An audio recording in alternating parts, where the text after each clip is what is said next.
क्या मोदी सरकार सच में किसान विरोधी है?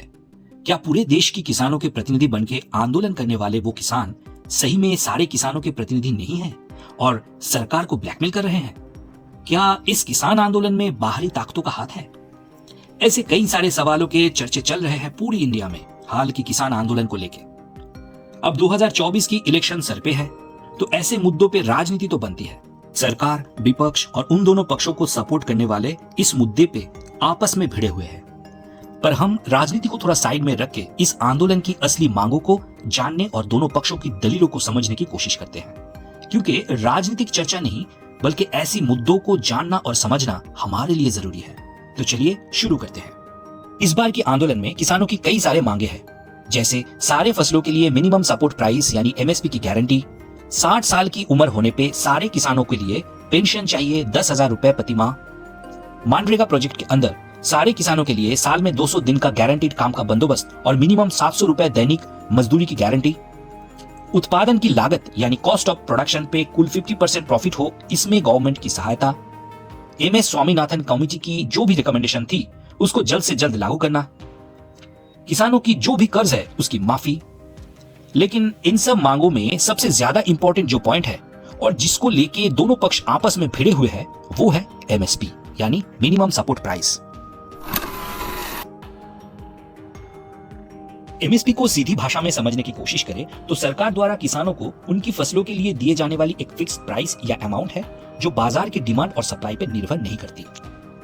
एग्जाम्पल से समझते हैं। सपोज गवर्नमेंट डिक्लेयर करती है कि गेहूं का एमएसपी है 20 रुपए प्रति किलो या 2,000 रुपए प्रति क्विंटल, और जनरली गेहूं उगाने में किसानों को 1,000 रुपए प्रति क्विंटल खर्च होती है।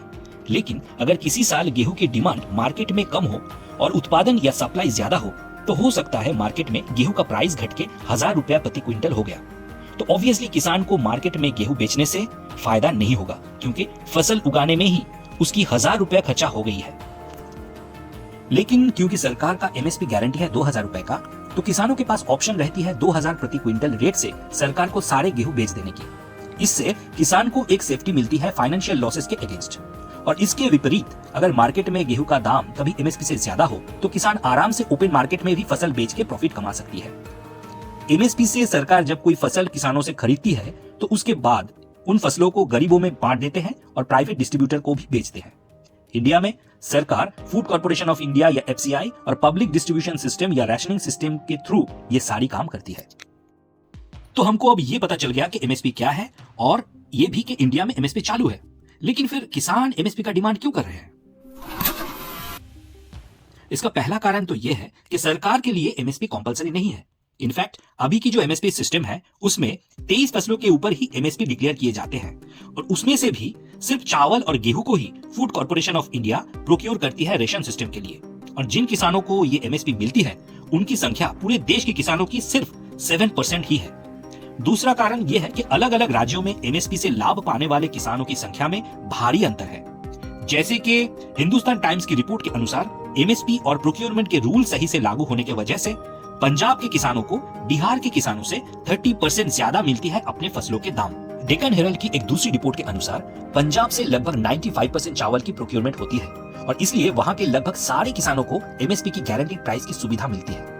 और इसका ठीक उल्टा होता है उत्तर प्रदेश में। वहां सिर्फ 3.6% किसानों को ही ये सुविधा मिलती है, क्योंकि चावल ही वहां कम उगती है। अभी के ये प्रोटेस्ट में किसानों का डिमांड है कि सारे वो 23 फसलों के लिए ही एमएसपी मस्ट होना चाहिए और एमएसपी लीगल राइट भी होना चाहिए सरकार से। किसानों का ये भी मांग है कि एमएस स्वामीनाथन का जो एमएसपी को लेकर रिकमेंडेशन है उसे लागू किया जाए। आसान भाषा में स्वामीनाथन का रिकमेंडेशन जो एमएसपी को लेकर है वो ये है कि पहले की कैलकुलेशन के साथ एक नया फैक्टर जोड़ना चाहिए, और वो फैक्टर है कि अगर किसान जमीन भाड़े में लेके खेती कर रही है तो उस जमीन की भाड़े का रकम, या फिर वो जमीन अगर उनकी अपनी है तो वो जमीन अगर भाड़े में चढ़ाया जाए तो उसमें मिलने वाले भाड़े का रकम, इसके साथ किसान की जो भी कैपिटल एसेट्स खेती में लग रही है उसको किसी और जगह जैसे एफडी या कुछ और में इन्वेस्ट किया जाए तो उससे जो इंटरेस्ट मिल सकती है, इन दोनों की टोटल वैल्यू। ये नया कैलकुलेशन अगर अप्लाई किया जाए तो एमएसपी की वैल्यू 9 to 40% तक बढ़ सकती है अलग अलग फसलों के लिए, और इसी कारण से किसान स्वामीनाथन के रिकमेंडेशन से एमएसपी कैलकुलेशन की मांग कर रही है। अब इस डिमांड के अगेंस्ट जो आर्गुमेंट्स है उसको भी थोड़ा जानते हैं। पहला तर्क यह है कि इसको इंप्लीमेंट करने में जो बड़ा कॉस्ट लगेगा वो, अगर देश में उगने वाले सारे फसलों को एमएसपी गारंटी दिया जाए तो इससे 40 लाख करोड़ की एक्स्ट्रा बर्डन सरकार पे पड़ेगी, जो लगभग पूरे देश की एक साल की बजट की 80% है और हमारे डिफेंस बजट की 6 टाइम्स है। और अगर सिर्फ वो 23 फसलों को भी सरकार एमएसपी गारंटी देती है तो भी एक्स्ट्रा 10 लाख करोड़ का बोझ सरकार पे आएगी, जो देश की डिफेंस बजट की लगभग 1.5 टाइम्स है और पूरे कैपिटल एक्सपेंडिचर की इक्विवेलेंट है। कैपिटल एक्सपेंडिचर से देश में इंफ्रास्ट्रक्चर डेवलप होती है, जैसे roads, airports, shipping ports, bridges, tunnels इत्यादि बनती है, लेकिन वो पैसा अब सरकार की फसल खरीदने में चली जाएगी। दूसरी तर्क यह है कि स्वामीनाथन फॉर्मूला से एमएसपी कैलकुलेशन में बहुत फ्लॉ है, क्योंकि इंडिया के अलग अलग जगहों की लैंड की वैल्यू अलग अलग होने की वजह से एप्लीकेबल रेट भी अलग होती है।